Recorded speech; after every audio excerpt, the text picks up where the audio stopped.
Përalla e mbrëmjes. Fatiat. Na ishte njëherë një grua e vetë që kishte dy bija. E madhja i ngjante kaq fort sëmë sipër së pari, ashtu dhe në sjellje në zakone, sa kush e shihte atë, kujtonte se kishte përpara nënën e saj. Të dyja këto ëmë e bij ishin kaq të mërzitshme e kryelarta sa askush s'ronte dot me to. Po vajza e vogël nuk u gjante as pak këtyre. Ajo i gjante krejt babait dhe ishte aq e bukur, aq e mirë, aq e sjellshme, sa të gjithë thoshin se ishte një nga vashat më të mira që kishte parë vendi.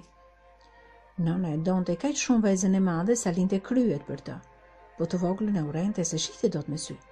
Prandaj dhe mundonte shumë me punë dhe jepte ta hante vetëm në kuzinë. Veç punëve të rënda që bënte, vajzës së shkret i duhet të shkonte 2 herë në ditë tek roji, që ishte mjaft larg nga shtëpia, të mbushte një shtëmb të madhe me ujë e ta sillte në shtëpi. Një ditë prej ditësh, kur vajza po mbushte ujë në krua, i doli përpara një grua e varfër e ju lut që t'i jepte pak ujë.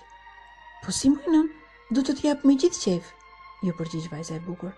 Mori shtambën, e lau mirë, e mbushi me ujë dhe ja zgjati plakës. Plaka pinte, vajza ja mbante shtambën gjithkohon që kështu ajo të pinte më rehat. Si pi ujë, gruaja e mirë i tha: "Ti moj bi, që nke kaq e mirë, e kaq e sjellshme, e kaq e bukur, sa mua s'më durohet pa të falur një send. Dhurata që po të bëj është kjo: sa herë të flasësh, do të nxjerrësh nga goja një lule ose një xhevair." Plaka ishte një fati që ishte veshur si fshatare për të provuar sa e mirë ishte kjo vajzë. U kthye vajza në shtëpi, po atje ama e priti me qortime të shara, pse që vonuar në krua. "Më fal, nën, më fal", tha vajza, dhe me të folur ajo, 2 trëndafil, 2 xhevaire, 2 xhinxhira në përdhe. "Ua, ç'është kështu?" ja priti ama e habitur. "Mos janë xhevaire një xhi këto që po nxjerr nga goja ti? Si kështu, moj bi?" Kur tjetër herë si kishte thënë ama bi vajzës së mirë. Dhe vajza e mirë si pa të keqe që ishte nisi i tregoi sa mos fillë përpe të gjithë ato që kishin ndodhur në krua. Po duke folur ajo, lëshemeja u mbush plot me xhevair. "Ta shkaçuari me bi atje", tha nana. "Fanshon, a e shes se ç'nxjerr nga goja jot motër? A nuk të ishe edhe ti të kishe një dhuratë si kjo e sat motre? S'duhet ndonjë punë e madhe. Ja, mjafton të shkosh në krua për të mbushur ujë. Atje do të dalë përpara një plakë varfër e do të kërkoj ujë. Kësaj plake ti jepi ujë me një rrëzidhe ke për të parë." "E, çe bukur më pret mua te kroj?" ja priti e bija me inat. "Do të shkosh patjetër, bile që tani", ju përgjigje ama. Vajza mori poçën më të bukur prej argjendi që kishin në shtëpi dhe u nis. Po gjithë fsherëtima janë kime. Pa shkuar edhe te kroj fanshona, në pyll i del përpara një grua, veshur e stëlisur me madhështi, e i kërkon t'i jap pak ujë për të pirë.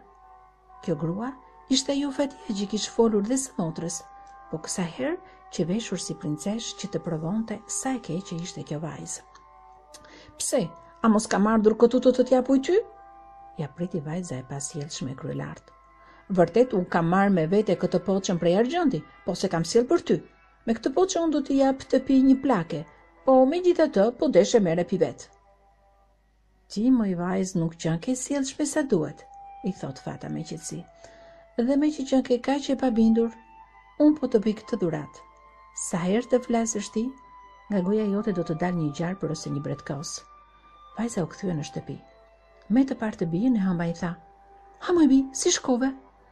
Moj nën, si shkova", ju përgjigj vajza e pasjellshme dhe nga goja nxori 2 qarprinje, 2 bretkosa. "O zot", bërtiti ama, "ç'po mësojnë syt kështu? E di, jo të motor ta ka fajin, po do ta paguaj këtë gjë bëri." Dhe ju lëshua vajzës së vogël që ta shtronte në dru. Vajza e shkreti ku me vrap dhe që të shpëtonte u fut në pyll aty pranë. I biri mbretit po kthej në ato kohë nga gjau. Kur e pa këtë vajzë të bukur që po qante në pyll të shkret, e pyeti çfarë kishte që qante e pse po ikte vallë fillë vetme në përpyll. "Ah, zotëri", i tha vajza, "më ka dëbuar nëna nga shtëpia." Kur i pa i biri mbreti lulet e xhevaire që nxirrte ajo nga goja, u habiti dhe pyeti si ishte kjo punë. Atëherë, vajza ja tregoi të gjitha ato që kishin ndodhur dhe i biri mbretit shtiu dashuri të madhe te kjo vajzë që kishte këto cilësi të rralla që se kish parë kur ndonjë tjetër të ndonjë vash. E mori vashën e bukur, e shpuri në pallatin e tetë dhe u martua me ta. Po i motra e dini si e psoi? Ajo u baqe pa durushme me ato bretkotsa e gjerprin që nxirte nga goja, sa ama nuk mundi ta duronte më, por e përzuri. Motra e keqe, që brodhi sa brodhi në përbot dhe zgjeti një njeri që ta pranonte, shkoi e vdiq në një skut të pyullit.